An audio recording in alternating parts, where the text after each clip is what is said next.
حدیث پاک اور پڑھتا ہوں روضۃ الشہداء کے حوالے سے۔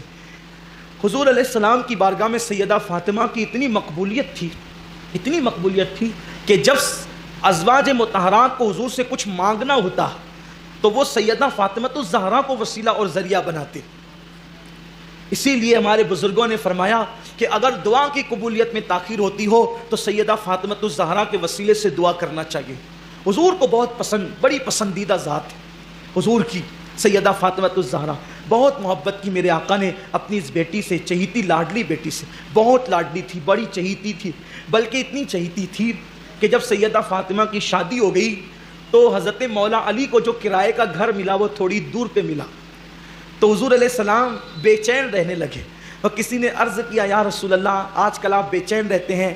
آقا نے فرمایا کہ فاطمہ میرے گھر سے دور ہو گئی ہے اس لیے بے چین رہتا ہوں، کاش کہ میرے گھر کے قریب کوئی فاطمہ کو مکان مل جائے تو اچھا ہو۔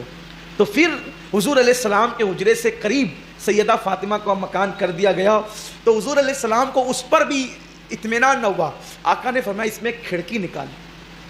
میں کھڑکی نکالو تاکہ جب مجھے یاد آئے میں اپنی بیٹی کو دیکھ لیا کروں۔ یعنی اتنی بھی دوری گوارا نہیں کی، اتنی بھی دوری کہ حضور علیہ الصلوۃ والتسلیم کے گھر سے نکل کے ان کے گھر میں جائے، اتنی دوری بھی گوارا نہیں، بلکہ کھڑکی بنوائی کہ مجھے کبھی بھی اس کی یاد آئے تو میں اس کا چہرہ دیکھ لیا کروں۔ اور اسی لیے میں کبھی کبھی سوچتا ہوں کہ حضور علیہ السلام کے جب وصال کا وقت تھا تو اللہ کے حبیب نے اپنی بیٹی کے کان میں ایک بات کہی۔ سب نے پوچھا، رونے لگی تھی نا آپ، رونے لگی تھی، تو لوگوں نے پوچھا کہ حضور نے کیا کہا؟ تو فرمایا کہ جب تک حضور حیات رہیں گے ظاہری طور پہ میں کسی کو نہیں بتاؤں گی۔ پھر دوسری مرتبہ حضور نے ان کے کان میں کہا تو آپ خوش ہو گئی اور ہنسنے لگی۔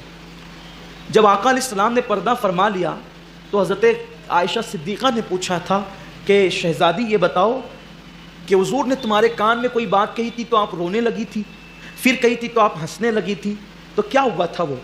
تو کہا آپ بتا دوں گی کیونکہ حضور پردہ فرما چکے ہیں کہ حضور نے جب پہلی مرتبہ میرے کان میں کہا تھا تو یہ کہا تھا کہ بیٹی اب میں دنیا سے رخصت ہونے والا ہوں، تم لوگوں سے جدا ہونے والا ہوں، تو کہا میں رونے لگی تھی۔ لیکن دوسری مرتبہ فرمایا کہ بیٹی غم مت کرو، میرے اہل بیت میں سب سے پہلے اگر کوئی مجھ سے آ کر کے ملے گا تو وہ تم ہی رہو، یعنی میرے بعد سب سے پہلے میرے گھر والوں میں کسی کا وصال ہوگا، کوئی پردہ فرمائے گا تو کون؟ وہ تم ہی رہو گی۔ تو کہا میں مسکرانے لگی تھی۔ تو جب یہ حدیث میں پڑھتا ہوں تو مجھے پھر خیال آتا ہے کہ حضور اپنی بیٹی کے بغیر رہ نہیں سکتے تھے۔ بھئی جب گھر میں نہیں رہ سکتے تھے بیٹی کے بغیر، کھڑکی بنوا رکھی تھی کہ جب یاد آئے میں اسے دیکھ لوں۔ تو حضور علیہ السلام نے جس بیٹی کی یاد حضور کو ستاتی تھی تو زیادہ دن تک حضور نے اپنی بیٹی کو بھی اپنے سے دور نہیں رکھا، صرف 6 مہینے کے اندر اللہ کے رسول صلی اللہ علیہ وسلم نے اپنی بیٹی کو اپنے پاس بلا لیا۔ حضور علیہ السلام کا وصال ربیع الاول میں ہوا اور سیدہ فاطمہ الزہرا کا وصال رمضان